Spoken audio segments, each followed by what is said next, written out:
All right, so the first clear property is vapor pressure lowering.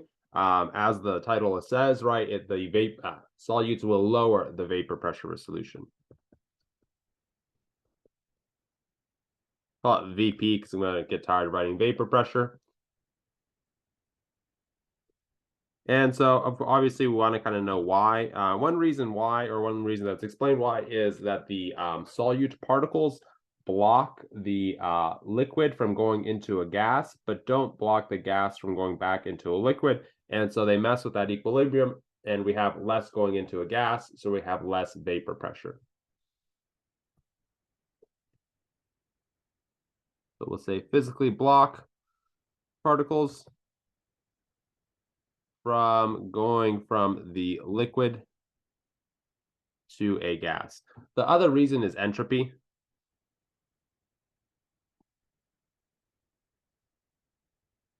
Right, and entropy is this kind of, you learn more about in Chem 102. But it's this thing that says mixing is favored.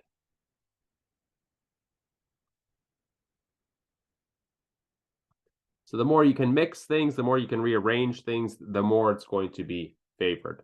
One cool kind of experiment with this is in some kind of sealed container, you have two more containers. One of the containers has just some pure solvent. The other has a solvent with a bunch of solute in it, right? So it's a concentrated solution. So on the left, we have pure solvent. And then on the right, we have a concentrated solution.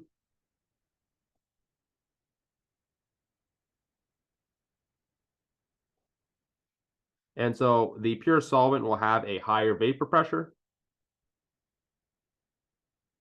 And so it'll make more gas molecules, right? And so eventually some of this container, right, some of these liquids are going to turn into gas. The vapor pressure will cause some gas to come out, right? And so over time,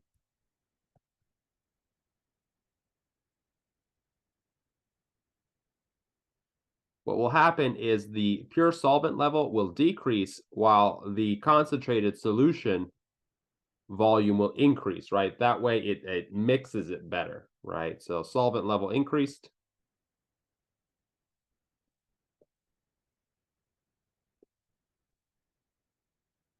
We're going to say the solute is better mixed. So that's just a good example of entropy and how it favors mixing in terms of vapor pressure lowering. So obviously these topics can be quite complex. For our kind of plug and chug math,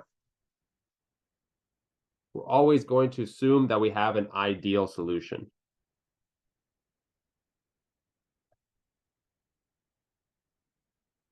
And in an ideal solution, all of the intermolecular forces are approximately equal to one another, right? So you have the solute intermolecular forces. We're going to say that they're approximately equal to the solvent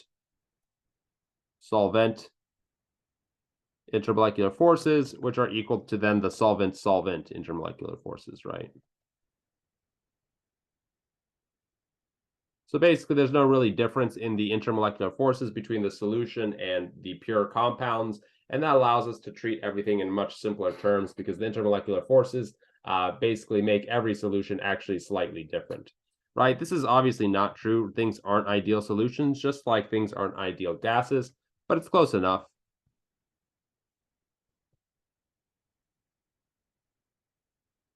So with non-volatile solutes, we can use Raoult's law. And Raoult's law says that the pressure of a solution will be equal to the mole fraction of the solvent times the pressure of the solvent if it was pure. Right, so this is our pressure of solution, the vapor pressure. This is the mole fraction.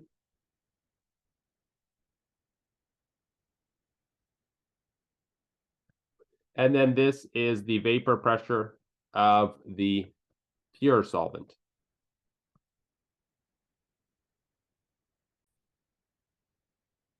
Let's take a look at a practice problem. Again, all of these are relatively kind of plug and chug type of problems.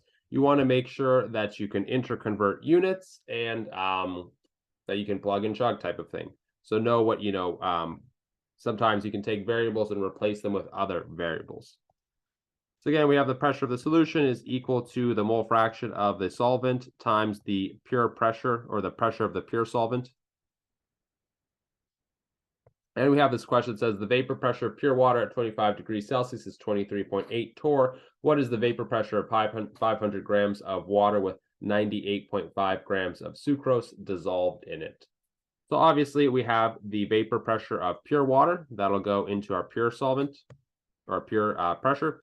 We want to identify the pressure of the solution. And so the last variable we need is the mole fraction of the solvent. So we can solve for the mole fraction of the solvent. We know that'll be equal to the moles of the water over top of the moles of the water plus the moles of the sucrose to get the mole fraction. We can get the moles of the water from the mass of the water, and then using the molar mass of the water. And then we can get the moles of the sucrose from the mass of the sucrose and the molar mass of the sucrose. I'm not going to show you that. I'm going to assume that you know how to do that. After that, you simply just plug and chug. And you should get a pressure of the solution of 23.6 torr. Note that this isn't very different than the vapor pressure of the pure compound, and that's because the mole fraction of the sucrose, or the number of moles of the sucrose, is 0.287, whereas the moles of the water is equal to 27.75. So you can see we have a whole lot more water than we do sucrose, so we don't have a big difference. If we added more solute, or a solute with a smaller molar mass, that way we get more moles per gram, we would expect a larger difference. But either way, you can see if your answer makes sense or not. Remember, it's called vapor pressure lowering. The pure solvent had a vapor pressure of 23.8 torr. The pressure of the solution is 23.6. You can see that the solute did indeed lower the vapor pressure.